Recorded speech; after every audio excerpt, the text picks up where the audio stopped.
Chers amis, bonsoir. Nous continuons notre parcours Pierre du soir. Et pour notre méditation de ce soir, j'aimerais vous inviter à consulter votre Bible, surtout votre Nouveau Testament, et d'ouvrir dans le livre de 1 Corinthiens chapitre 6. Première épître de Paul aux Corinthiens, chapitre 6, versets 12 à 20. 1 Corinthiens 6, 12 à 20. Au nom de Jésus. Tout m'est permis, mais tout n'est pas utile. Tout m'est permis, mais moi, je ne permettrai à rien d'avoir autorité sur moi. Les aliments sont pour le ventre, comme le ventre pour les aliments. Dieu réduira à rien celui-ci comme cela, mais le corps n'est pas pour l'inconduite sexuelle. Il est pour le Seigneur comme le Seigneur pour le corps. Or Dieu, qui a réveillé le Seigneur, nous réveillera aussi par sa puissance. Ne savez-vous pas que votre corps fait partie du corps du Christ? Prendrai-je donc des parties du corps du Christ pour en faire les parties d'un corps de prostituée? Jamais de la vie. Ne savez-vous pas que celui qui s'attache à la prostituée est un seul corps avec elle? En effet, il dit, les deux seront une seule chair. Mais celui qui s'attache au Seigneur est avec lui un seul esprit. Fuyez l'inconduite sexuelle. Tout autre péché qu'un homme commet est extérieur au corps, mais celui qui se livre à l'inconduite sexuelle pêche contre son propre corps. Ne le savez-vous pas? Votre corps est le sanctuaire de l'Esprit Saint qui est en vous et que vous tenez de Dieu. Vous ne vous appartenez pas à vous-même, car vous avez été achetés à un prix. Glorifiez donc Dieu dans votre corps. Amen. La thématique de notre méditation de ce soir, ton corps ne t'appartient plus. J'ai fait exprès de choisir cette thématique parce que ça fait écho à un slogan que ces temps-ci nous avons entendu. Peut-être que vous vous rappelez ces combats entre les pro-life et les pro-IVG. Et on a souvent entendu cette expression « mon corps m'appartient et je fais ce que je veux avec ». Oui, dans un premier sens, c'est vrai. Tu es libre. Mais là, au niveau mystique, Paul va très loin. Celui qui est uni à Christ, il n'est pas seulement uni de façon mystique, dans l'esprit, dans l'abstrait, intellectuellement parlant, connecté à une force quelconque dans le ciel. Mais nous sommes liés et unis à Christ de façon aussi organique. On a toujours fait une dichotomie entre le corps et l'esprit. Mais ça forme un tout.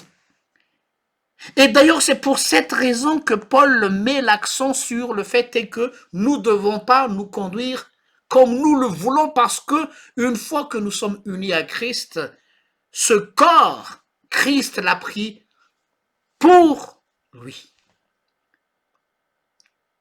Nous sommes liés à Christ, corps et âme.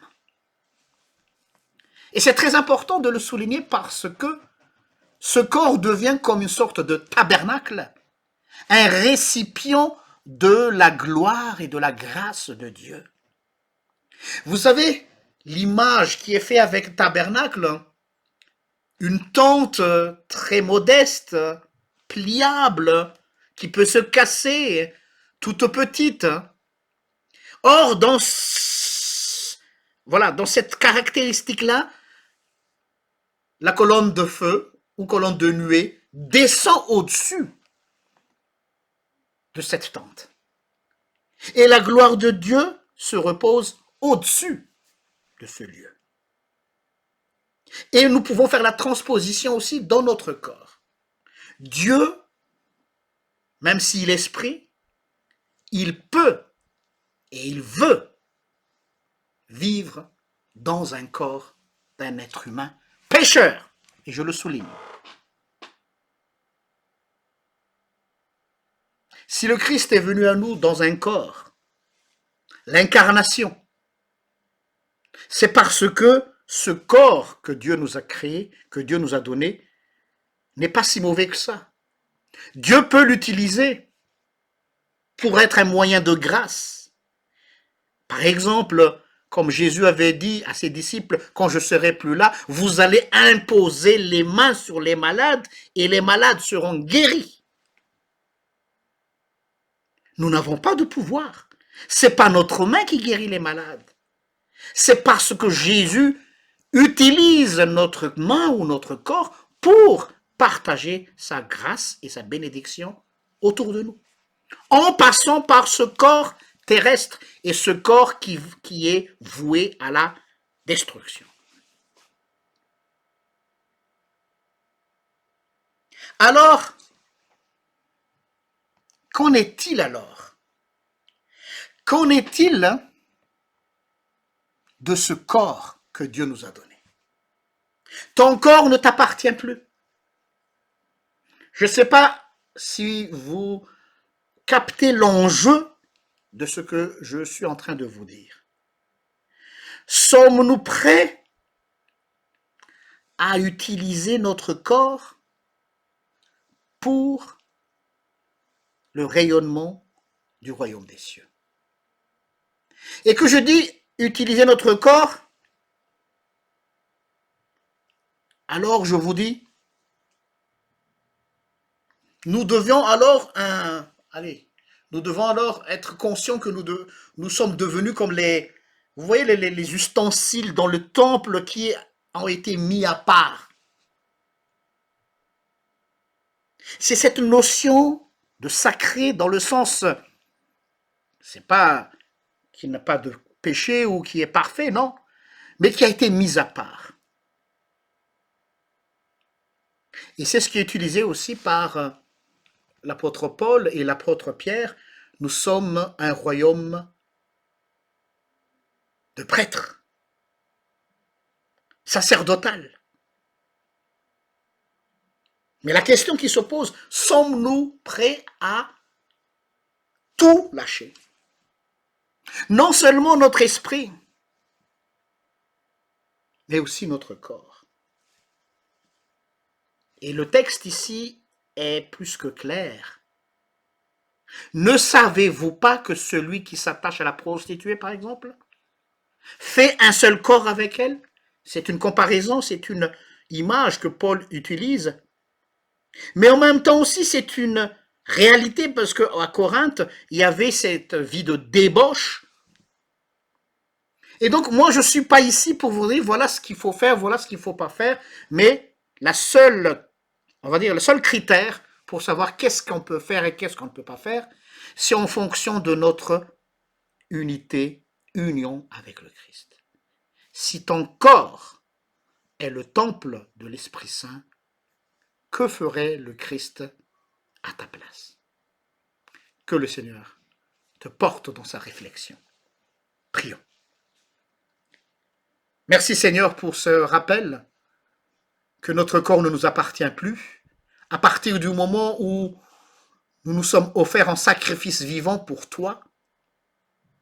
Parfois nous croyons que c'est juste notre engagement, notre dévouement, notre vie spirituelle que tu en as besoin. Mais tu nous fais comprendre aussi ce soir que tu veux aussi que notre corps, notre intellect, tout ce qui nous touche, soit aussi un moyen de grâce, un outil dans tes mains pour apporter la grâce autour de nous.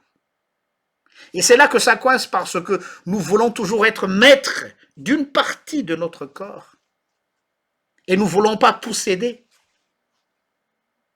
Mais aujourd'hui, Seigneur, nous voulons renouveler cet engagement et nous te disons, oui Seigneur, tu peux m'utiliser par tous les moyens, puisque c'est toi qui m'as créé et c'est toi qui m'as choisi depuis le ventre de ma mère.